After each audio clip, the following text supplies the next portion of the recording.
everybody, welcome back to the channel. Thank you so much for once again joining me for tea time. Today, we have a little bit of misty morning and focus combination. You know I love to blend the two together. You got that bergamot, the zing. So good in the morning. I hope you all hanging out with me, enjoying your cup of coffee, your cup of tea, or maybe something harder, as I always say. Depends on where you are on the planet. Today, we're going to be talking about cameras. Old cameras, new cameras, and the point that cameras do not make the photographer. Camera gear doesn't make the photographer. The photographer makes the camera gear. All right? And a lot of people get that twisted, and they're always looking for the latest and greatest. And I guess, in a way, this channel kind of perpetuates that notion by giving you the news of what's new coming out, right? And when you see it, sometimes you get that FOMO, you know, that fear of missing out, where I have to get the latest and greatest, where in reality, you don't. You might just need to spend a little extra time with the gear that you have. Maybe even get some older gear to be able to make those stories that you're trying to tell. And I'm going to get into that in just a second. First of all, I want to say that if you haven't picked up my ebook as of yet, go pick it up over at JCristina.com/ebook. Once again, JCristina.com/ebook. 10 tips at making tack sharp images. There's something there for everyone. Doesn't matter if you're a pro-am, some type of amateur. It doesn't matter. There is some good info for you to glean out of that ebook. And it's free, guys. It's free. Once again, JCristina.com/ebook.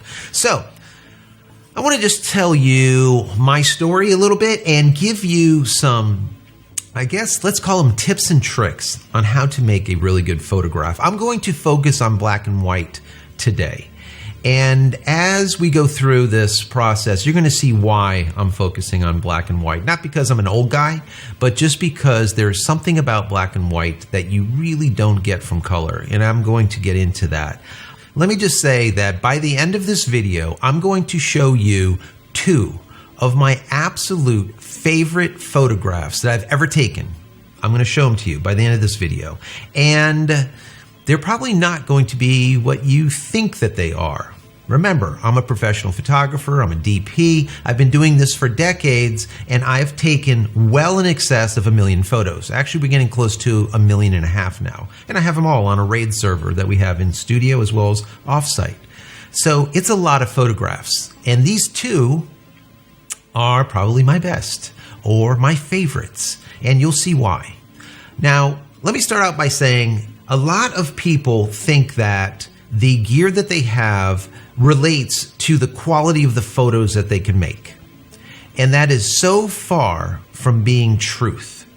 All right? The best photographs that you see, or the most acclaimed photographs that you see, doesn't matter, internet, in a magazine, wherever, many of those photographs are done with old film cameras. They're done lo-fi. Let's call them low fidelity, stuff that doesn't look so good. If you go and pixel peep, you're going to say, oh my God, it's so grainy. It's not about that. It is absolutely 110% not about that. You're not limited by the camera that you use. You're limited by your creativity. Before we get into it, I want to show you a couple of old cameras. Check this out. See what that is, guys?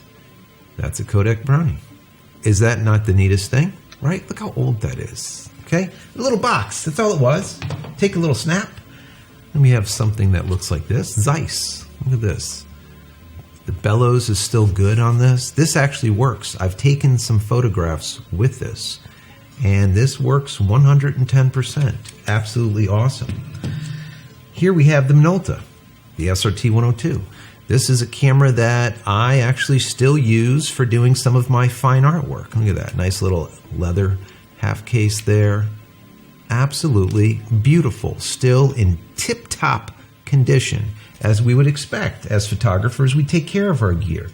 But those are like just a couple of old cameras. Now these you can shoot, of course, like that Minolta. You could use color film, but for the most part, that's all I use through that is black and white, because my fine art work is always in black and white. I prefer black and white.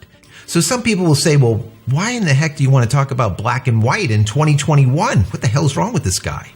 Well, in my personal opinion, A black and white photograph captures the spiritum, the breath, the essence, the soul of a photograph in comparison to color. All right? Black and white is like taking an X-ray of a photograph, and it reveals the skeletal structure of the composition easily, plain as day. To me, black and white is a means to tell a story very easily, quickly, with no fuss, no muss. You can see it. It's right there. There's no clutter. There's no distraction from color. You can see all of the geometric shapes. You can see all of the angles. You can see the lines, the intersections, the proportions. It's all right in front of you. It's not being disguised. A lot of times color will lead you into certain parts of the photograph, and that is good. People use color as a means of doing so, almost like leading lines, right? But it's also distracting if the photographer doesn't know how to use the color properly. Getting the skeleton, right? Getting that spiritum of the photograph, that breath to begin with, allows you to more easily tell the story, in my personal opinion. And that's why I'm talking about black and white today. Everything that I say here can be transitioned or translated or brought into color photography. It doesn't really matter because it's once again, the essence. Now, when we're taking a photograph, the background is equally as important as the foreground. And a lot of people don't understand this. I will so often see people that are out there shooting photographs for magazines, for example. And I did this for many years. They'll come and they'll take a photograph of this famous person, and right behind them, there'll be like a pole sticking out of their head. Or, perfect example is for me, I'm near the beach, the Intercoastal. Instead of taking a picture of this famous person, whoever it was, there's plenty, but instead of taking them on the backside of the Intercoastal and seeing boats in the background and this beautiful background, right? They take a picture of them with shutters behind them, awnings. Why? That doesn't tell the story well. But see, this is where backgrounds are so important. And when you're trying to tell that story, the background of the image is definitely equally as important, sometimes more important than the subject or the foreground of your image. Now, what we need to ask ourselves is the subject. How are we going to place the subject? All right? Subject placement is also important. Are we going to place the subject at the end of some leading lines? Maybe at the beginning of some leading lines, okay? To say that something is happening or it has already happened in the past, just by position. Or we can add tension to the story by having the subject coming into the frame partially, so we can see what is happening, what the subject is going to see in a moment. Or conversely, we can add that anticipation of the subject leaving. Where are they leaving to? Where are they going? We can see where they've come from, but where are they going? We can't see it. So we can add different thought processes to what is going on to tell our story. And I think it's very important to get these ideas right before you snap the shot, okay? All too often we see people that are spraying and praying and just taking photos by the hundreds. And then later on, hoping in post-production, they got one. You know, the 2% rule, not even a 10% rule, the 2% rule. You know, you shoot 100 shots and if you get 2, you're good. Like, what is that? Back in film days, not to talk like an old guy, you couldn't do that. You had a roll maybe of 24 shots, and once those 24 are done, that's it. Okay? How many rolls are you going to carry with you? It depends. You don't have all that just to bang away like crazy. So getting your story clear in your mind is very important. Now, what I've noticed too is that a lot of people that teach black and white photography, for some reason, I don't know what it is, they have this conception or misconception that if it is black and white, it needs to have extremely high contrast. There has to be plugged shadows and blown highlights. Why do you have to blow the highlights and plug the shadows? You don't need to. You could, It is definitely a means of doing black and white photography, but not the only means. The same thing with hi-fi versus lo-fi. You can have something that's absolutely tack sharp, that's just crispy crisp, or you can shoot something that is extremely grainy. Maybe muted blacks, grays instead of deep, deep blacks. There is no set rule. There is no set pattern. There's no setting that says this is the way you have to do it. It's your story. You get to tell it however you want to tell it. And these misconceptions are always out there that this is the way you do it. And it's really kind of annoying. And hopefully this video dispels some of that. Now, we also have to look at negative space. All too often, people will look at just the positive space, the subject matter, and that is it, not what's around it. Now, I'm not talking about your backgrounds. I'm talking about negative space, okay?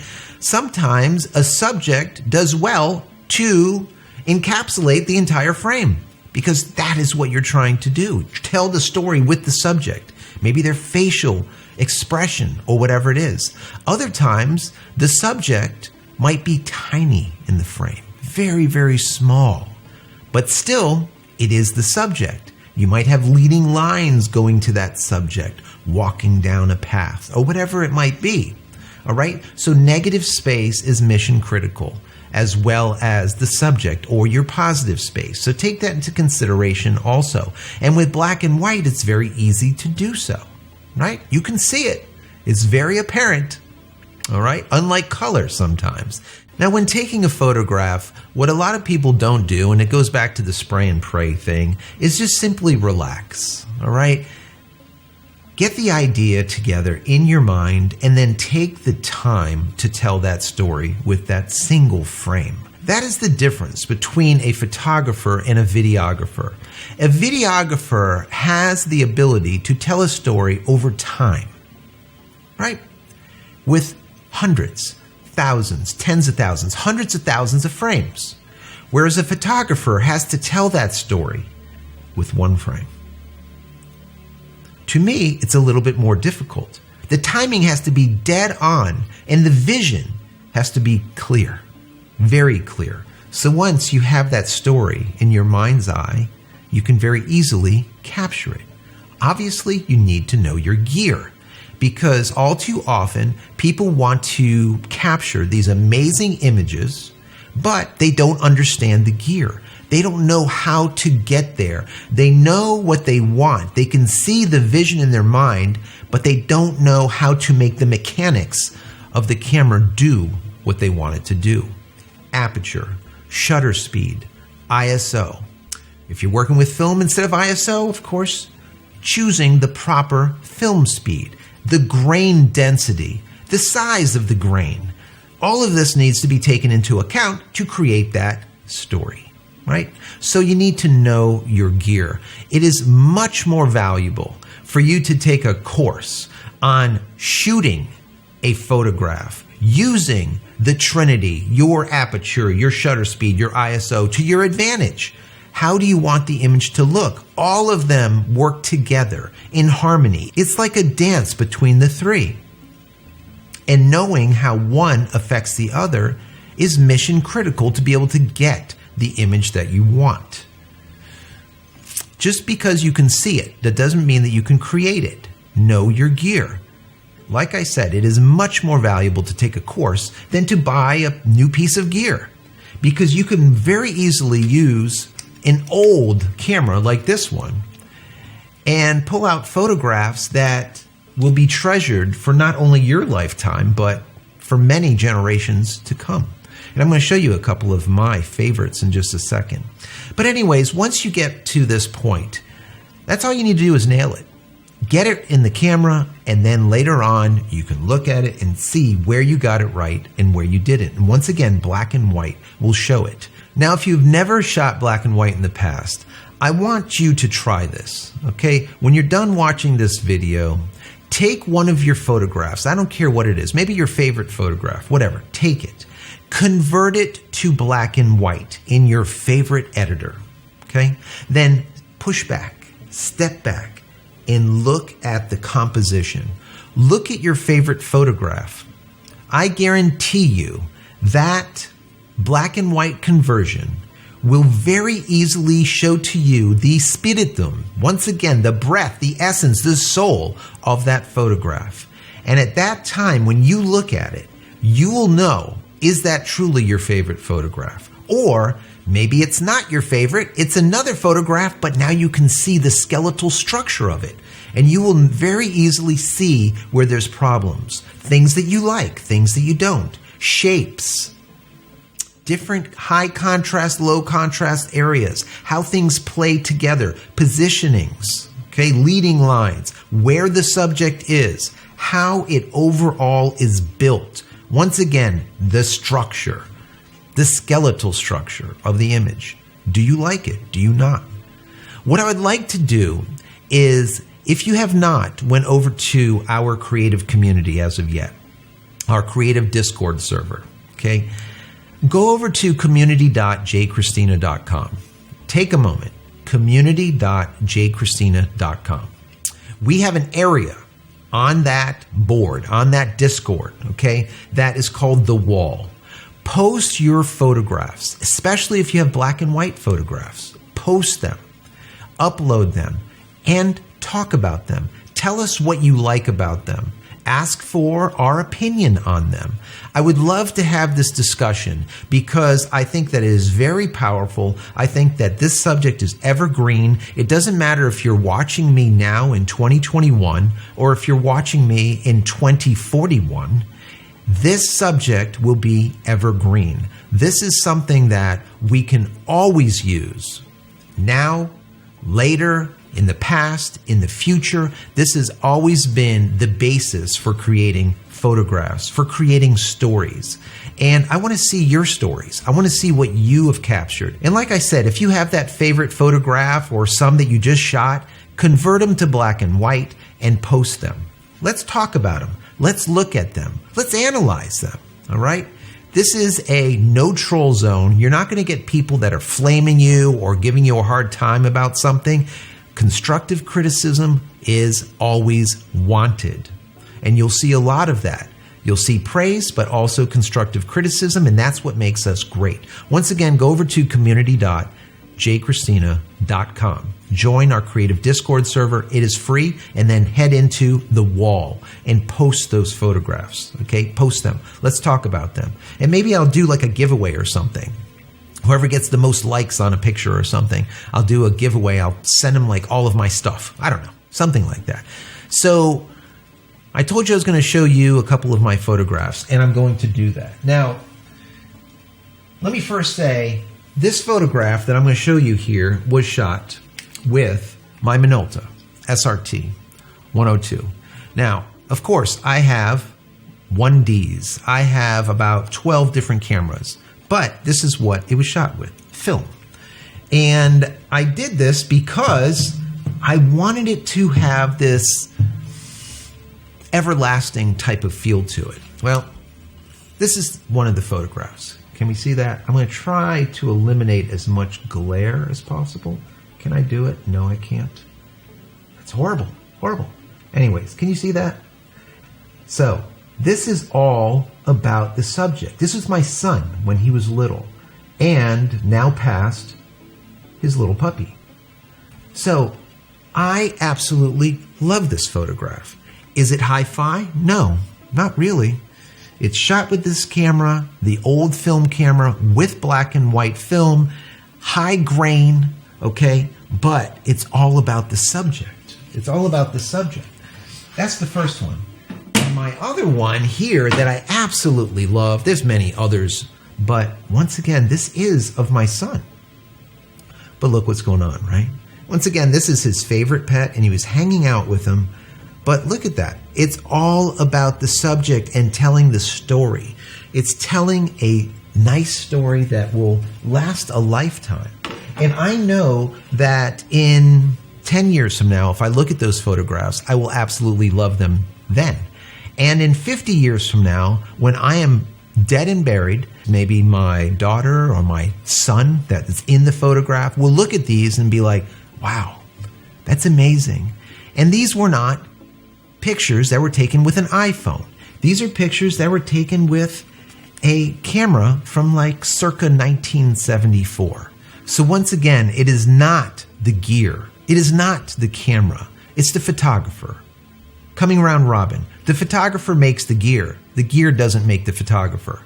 That holds true today, it will hold true tomorrow, and it will hold true in the distant future when cameras change and they're no longer like this. Okay? It will always remain the same. It's the creativity, our stories that we tell. So I encourage you to use black and white today. Upload those photographs, okay? Use it as a means of looking at that skeleton of the image that you've captured in color, all right? And see how it looks in black and white in comparison to color. Do you still like it in black and white? And if so, why? Does it work in both color and black and white? Does it work better in black and white than color? Does it work better in color than black and white? As I've said, color is an amazing thing, and you can move people just with color, but you need to understand the skeleton before you add skin to it. That's my personal opinion. I want to know your opinion. I want to know what you think. If you have any other tips, tricks, how-tos, whatever, when it comes to taking a photograph, add it to the comments below this video. Also, add it to the Discord over on the wall, or just simply in our general area where we're all talking over at community.JCristina.com. And if you've gotten anything from this video, even just a slight bit, give it a thumbs up. That would be awesome, so the YouTube gods look kindly on this video and recommend it to others that might find some use in it. Also, if you are subscribed already, that's awesome. If not, why the hell not? Subscribe, and then click this little bell icon over here. If you do, whenever I go live or if a new video comes out, like this one, you'll be notified of it immediately. Once again, download that ebook, JCristina.com/ebook, 10 tips at making tack sharp images. I'm sure you can use some of those tips just for creating these black and whites that I'm asking you to do so, right? Take a look, check it out, and it's free. JCristina.com/ebook. And finally, head over to my website, JCristina.com, where you can find all the photography tools I've invented over the years for you and me. And hopefully there's something there that you might like. And if there is, please pick it up and support me and my family. That would be really appreciated. And for getting to the end of this video, use promo code YT20 at checkout. Once again, YT20 at checkout. You'll get 20% off everything that's in your shopping cart. And if you don't want to buy any of my products I've invented over on my website, JCristina.com, go over to Amazon.com. Use Prime. Get it free. Or go to B&H Photo and Video. Go to all of these mom and pops worldwide. You'll find the JCristina brand just about everywhere. Anyways, guys, thank you so much for being here. Many blessings to you and your family. Stay safe and stay healthy.